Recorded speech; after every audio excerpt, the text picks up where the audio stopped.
All right, when you've got a 500 horsepower Dodge Neon power plant pulling a Super Beetle, it gets funky. And part of that funkiness is what you're gonna do with the rear suspension. So obviously front wheel drive drag car, you don't want a lot of traction on the rear.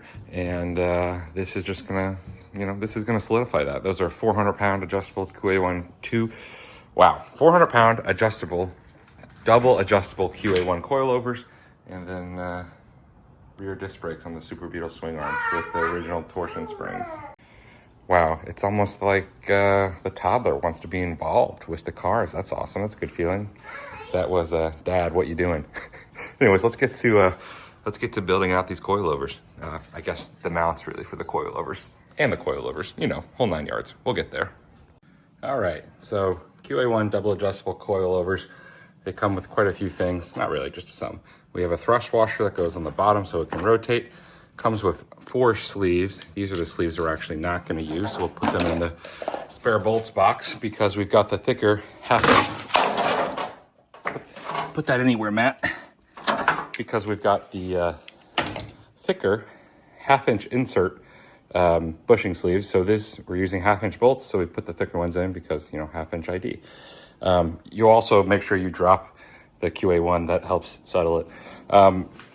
Nonetheless, so we're going to put these bushings through top and bottom just by pressing it in with the vise. Once these are in, we'll talk about the coil spring and getting the rest set up.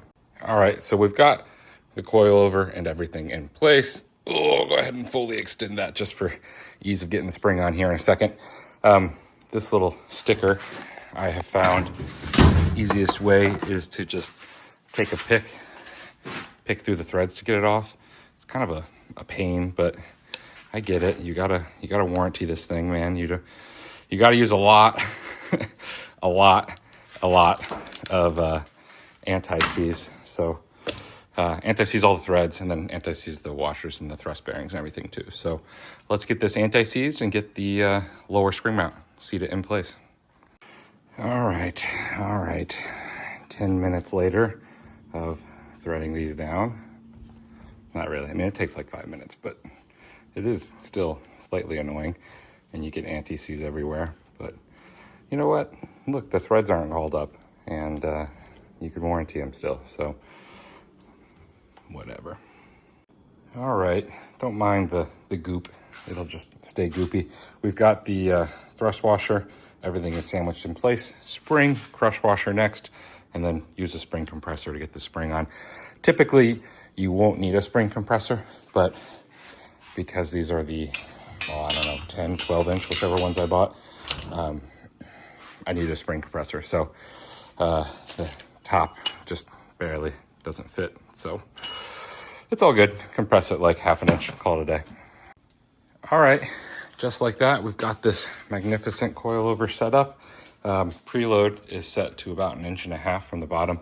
That's just what I found to be looks optimal in terms of spring compression on this. We're only going to know once we run it, so that's the same on both sides. So we'll call that a day, and let's go talk about how we're going to make these mounts. All right, so for the upper mount, it's relatively easy. Single shear, so we have everything bolted in place. We've got that big 1.5 inch spacer. That's actually the leftover bearing spacer for the QA1s. But we have that leftover spacer spacing on the mount.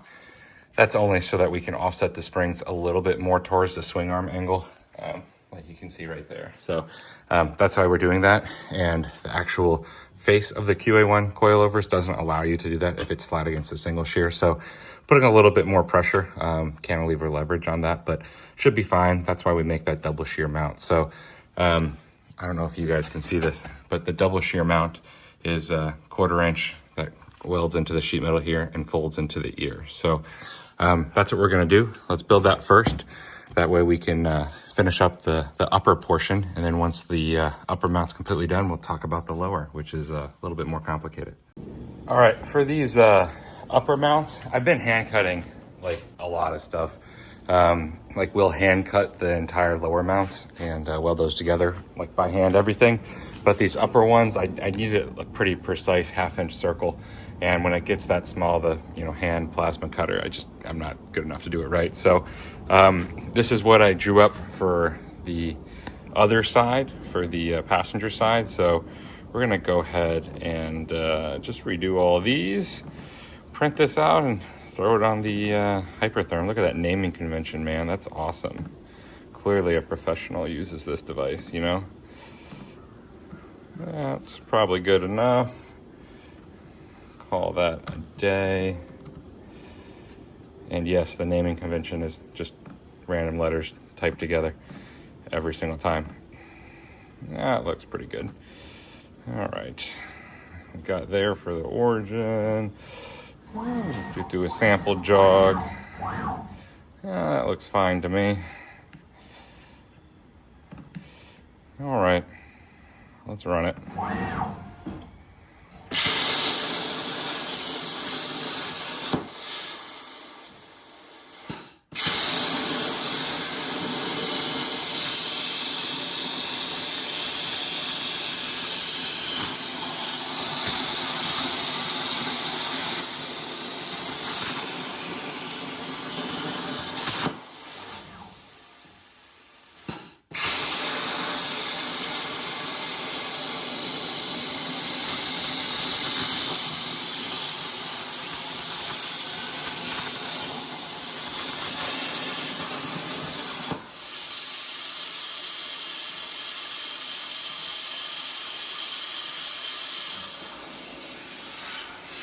And just like that, we've got the cutouts we need, so let's get these fitted and welded up.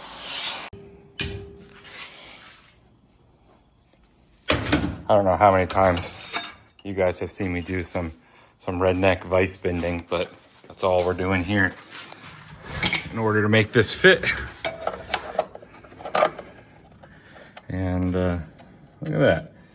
We've got an ear that's pretty dang flat against that sheet metal. That sheet metal is original, like 14 gauge. This is kind of the substructure of the Beetle, so it's like not the thinnest stuff in the world, but it's definitely not the thickest stuff in the world. So anyways, I'm happy with that. That'll weld in fine. So let's go get that other piece, which is the backing to make this 1/4 inch. So effectively, this other cutout will sit like that, just bent. So let me mark up where to bend this, get this all welded together, and I'll show you how it goes in place. All right, just like that, we've got the ears bent and we've got one bend. And effectively, what this is gonna do, if I can get this to line up again, is sit and weld in place here. There we go. You get it. I'm holding it with my left hand. So this will all get pressed together again and hit with the hammer, down flat, welded it, and then the body of this mount is 1/4 inch, and the ear is 1/8 of an inch for easy washer access. So go weld this up. Here's what it looks like when it's done. Hot, hot, hot, hot, hot potato. This is how it looks. It's hot. It literally just got done welding. So calling that good enough. Upper mount is done. We're gonna let that cool off. Once this is cooled off completely, we will go ahead and weld it into the car. Easy peasy, man. All right, Miller-Matic did great. We're still smoking a bit over here. Oh, look, a fuel line, that's safe.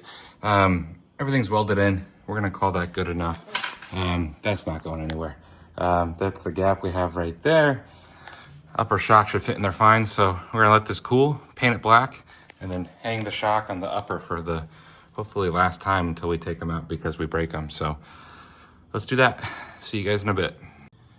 All right, look at that paint job, perfect. Top is completely in place, so we're gonna call that good. And it's getting dark, so we'll hit the lower mount in the morning, the big banana. Looking good.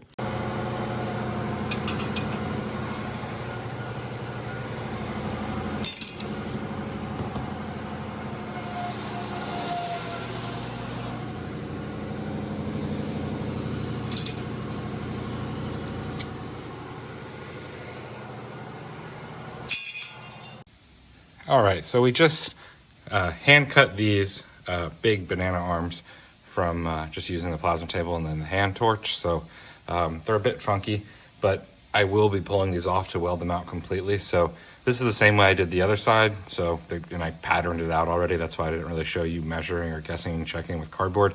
I just took the same pattern from the outer ears on this side and recut them out. And go figure, this is exactly where they lined up on the other side too. So actually right there to be exact. So I'm gonna tack these banana ears in place, and then I'm going to add some structure to it, as in the top and bottom of these banana arms. And then I will remove the whole thing from the tack to the swing arm, put that over to the welding table, and then weld on the big roller on the bottom to add even more structure to it. So just some welding work. I'll show you the process. All right, nice little baby tack in place. That will allow me to line it back up when I mount it again as well. So now we're gonna cut out the flat plate that sits on the top of the banana hammock and welds into the swing arm, but we'll just weld it into the middle of it right now for structure. That way we don't misshape it when we pull it off to weld it out on the table. All right, boom, just like that. We are tacked in place. So let's pull this out, bring it to the table, cut out some big thick gussets, weld it out.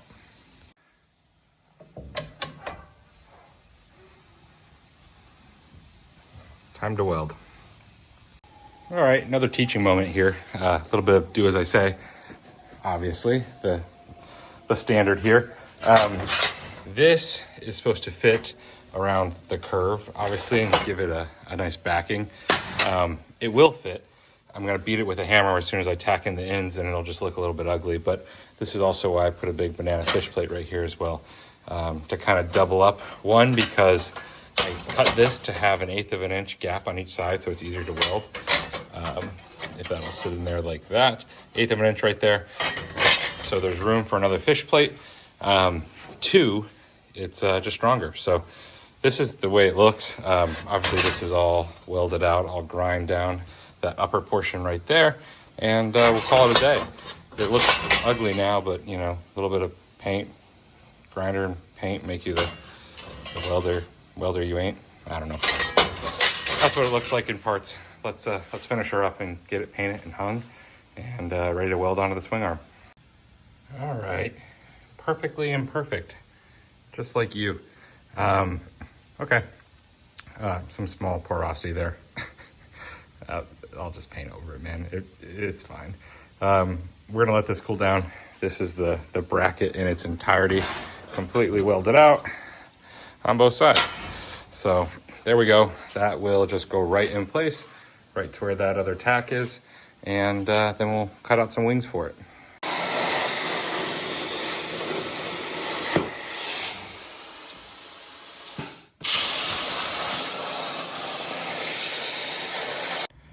All right, here's how we look. I just went ahead and painted it.